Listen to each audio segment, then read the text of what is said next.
திருப்பூர் மாவட்டம் பழங்கரையில் பேருந்து கவிழ்ந்த விபத்தில் குழந்தை உட்பட 7 பேர் பலியாகி இருக்கின்றனர். அது பற்றிய தகவல்களை தருகிறார் நம்முடைய செய்தியாளர் சுரேஷ்.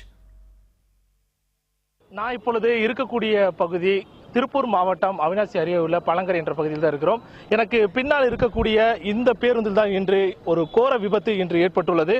அதாவது இன்று காலை 7 முதல் 7:15 மணி அளவில் ஈரோட்டிலிருந்து கோவை நோக்கி சென்று கொண்டிருந்த இந்த பேருந்து அதாவது பழங்கரை அருகே சோழிங்கநல்லூர் கோவில் அருகே ஒரு மனநலம் பாதிக்கப்பட்டவர் இந்த பேருந்து போய்கொண்டிருக்கும் போது நடுவில் நடந்து சென்றதாக கூறப்படுகிறது. அவர் மீது அந்த பேருந்து மோதிவிடக்கூடாது என்ற எண்ணத்தில் ஓட்டுநர் வேகமாக இதனை டைவர்ட் செய்ய முயற்சி செய்யும் போது இந்த பேருந்து கவிழ்ந்து விபத்துக்குள்ள இருக்கிறது. இப்ப நீங்க பார்க்கக்கூடிய இந்த பகுதி உங்களுக்கு நல்ல கண்கூடாக தெரியும். கவிழ்ந்த பேருந்து அதாவது இடதுபுறமாக முழுவதுமாக சாய்ந்துள்ளது. அதனால் இந்த ஓரத்தில் அமர்ந்து பயணித்தவர்கள் அதிகப்படியாக பாதிக்கப்பட்டிருக்கிறார்கள். இதில் இன்று முதற்கட்ட நிலவரப்படி மொத்தம் 7 பேர் உயிரிழந்ததாக கூறப்படுகிறது. 20க்கும் மேற்பட்டோர் படுகாயமடைந்துள்ளனர். இதில் மொத்தம் 5 ஆண்கள், ஒரு பெண், ஒரு குழந்தை என மொத்தம் 7 பேர் உயிரிழந்துள்ளனர்.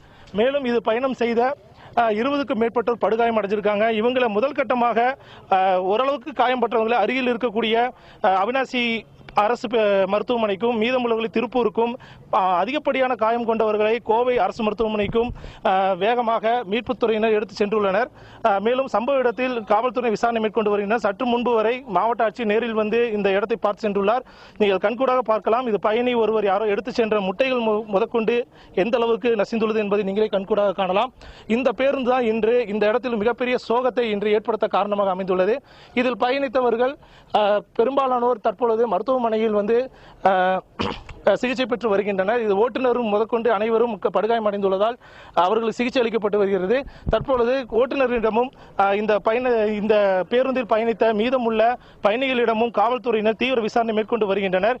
இது நடுவில் சென்ற மனநல நோயாளியை மோதாமல் இருப்பதற்காக ஓட்டும் போது ஏற்பட்ட விபத்தா அல்லது வேற ஏதாவது பேருந்தில் குறைபாடு இருந்ததா என்பது குறித்து முதற்கட்ட விசாரணையில் விசாரித்து வருகின்றனர். இனிமேல் தான் இந்த விசாரணைக்கு பிறகுதான் இந்த விபத்து குறித்து முழுவதுமாக தெரிய வரும் என்று காவல்துறையினர் தெரிவித்திருக்கின்றனர்.